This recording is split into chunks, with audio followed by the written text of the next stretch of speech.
आज हम उन 4 चमत्कारों के बारे में बात करेंगे जो अभी रामलला प्राण प्रतिष्ठा के कार्यक्रम के दौरान हमें सुनने को मिले हैं। प्राणों की प्रतिष्ठा, आप सोचो कि एक आम व्यक्ति, धरतीवासी, उस भगवान में जिसने पूरी सृष्टि का निर्माण किया है उसमें प्राण प्रतिष्ठा कर रहे हैं, यानी उसमें जीवन की शक्ति को डाल रहे हैं। उस पत्थर की मूर्ति में जीवन की प्राण शक्ति को समाहित कर रहे हैं।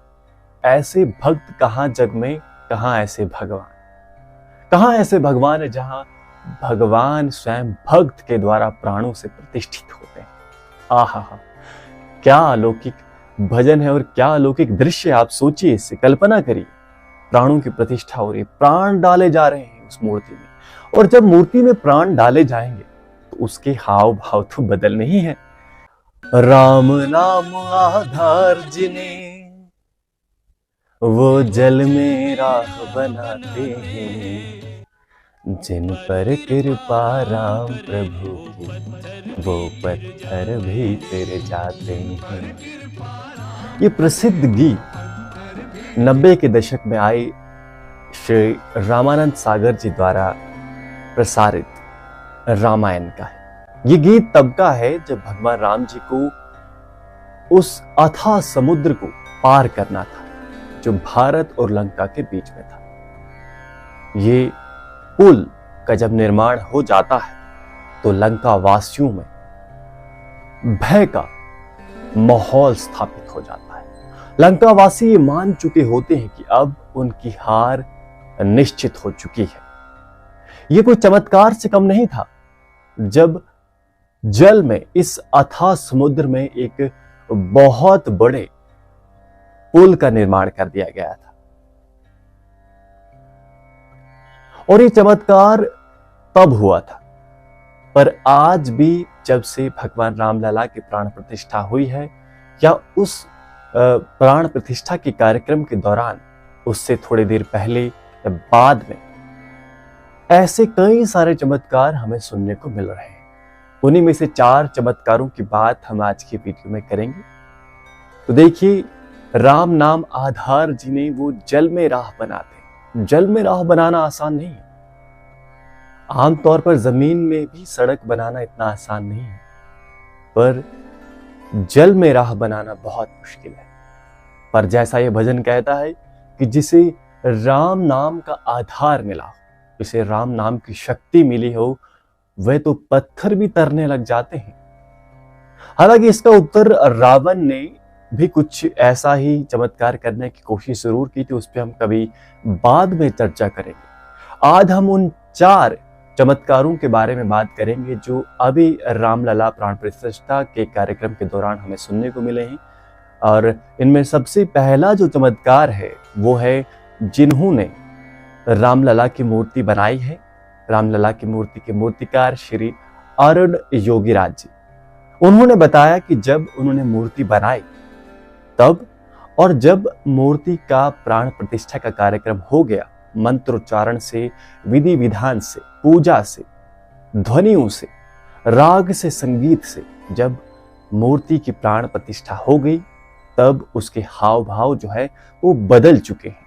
मैं आपको बता दूं कि इस मूर्ति को बनाने में 7 महीने लगे। तो ये कहना अतिशयोक्ति नहीं होगी कि एक मूर्तिकार जब किसी भी मूर्ति को बनाता है तो वे उसके कण कण से वाकिफ हो जाता है।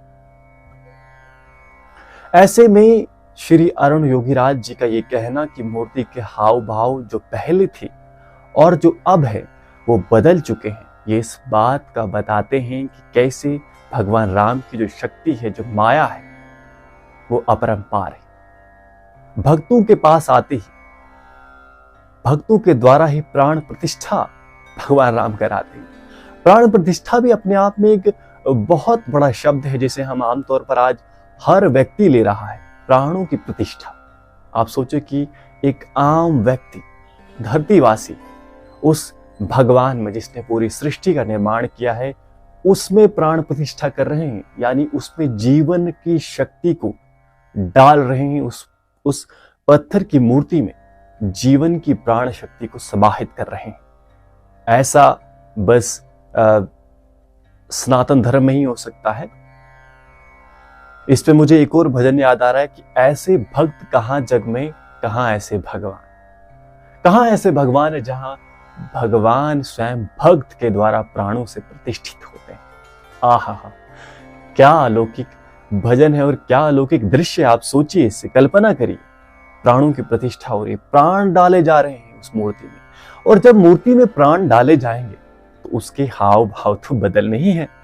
तो ये था सबसे पहला चमत्कार जो स्वयं अरुण योगीराज जी ने बताया। दूसरा चमत्कार भी अरुण योगीराज ने ही बताया, और उन्होंने बताया कि जब वो मूर्ति का निर्माण कर रहे थे, जो एक लंबा समय था 7 महीने का, जिस समय उन्हें ना नींद आ रही थी, ना भूख लग रही थी, इतने व्यस्त हो गए थे वो मूर्ति के निर्माण में, क्योंकि उनके ऊपर जिम्मेदारी थी इस दुनिया के सबसे महान व्यक्तित्व के निर्माण की। भगवान जब मनुष्य रूप में धरती पर आए तो उन्होंने मर्यादा में रहकर, मर्यादा पुरुषोत्तम भगवान राम जी ने उन सारे कार्यों को किया जो एक व्यक्ति द्वारा करना चाहिए अपने मर्यादा में रहकर। ऐसे में उस देव, उस भगवान की मूर्ति का निर्माण करना जिसे पूरे संसार भर के लोग देखने आएंगे, एक बहुत बड़ी जिम्मेदारी होती है। तो अरुण योगीराज जी कहते हैं कि जब वो मूर्ति का निर्माण कर रहे थे उस समय एक बंदर प्रतिदिन आकर उस मूर्ति का निरीक्षण करता था। पहले तो उन्हें लगा कि ये कोई बंदर है जो न जाने क्यों आता है, और इस बात की जानकारी जब श्री अरुण योगीराज जी ने चंपत राय जी को दी। चंपत राय, मैं आपको बता दूं कि श्री राम जन्मभूमि तीर्थ क्षेत्र के जनरल सेक्रेटरी हैं। उन्होंने इस बात को ध्यान में रखकर कि मूर्ति को बनाने की जो प्रक्रिया है इसमें देरी ना हो, इसलिए उस स्थान को बैरिकेड कर दिया ताकि वहां पर अब से कोई ऐसी बंदर ना आए और जिससे काम में कोई बाधा ना पड़े। पर जब ऐसा किया गया तो उसी दिन शाम को फिर से वो बंदर आता है, और उसने तब तक दरवाजा खटखटाया जब तक कि बैरिकेड खोला ना गया। उसके बाद बंदर आया अंदर और उसने मूर्ति का फिर से निरीक्षण किया, और फिर वो बंदर चले गया। अब इसे संयोग कहें या चमत्कार कहें, ये मैं आप पर छोड़ता हूं। ये दूसरा चमत्कार था श्री रामलला जी को ध्यान में रखकर उनकी प्राण प्रतिष्ठा के कार्यक्रम के संबंध में।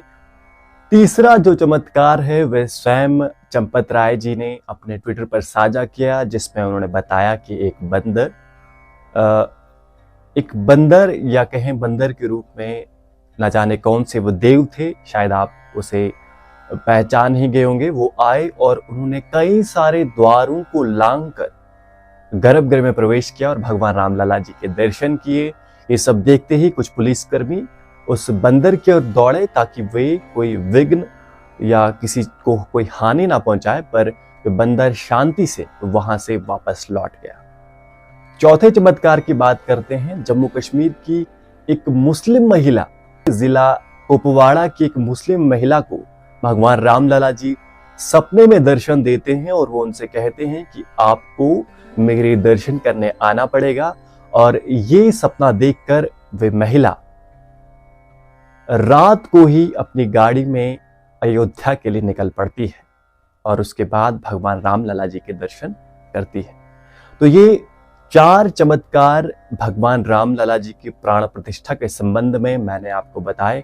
आपको हमारी वीडियो कैसी लगी हमें कमेंट बॉक्स में जरूर बताइएगा, और साथ में इस वीडियो को साझा और हमारे चैनल को सब्सक्राइब जरूर करें, जिससे आपको हमारे चैनल की सभी वीडियोस सबसे पहले मिल सके। धन्यवाद।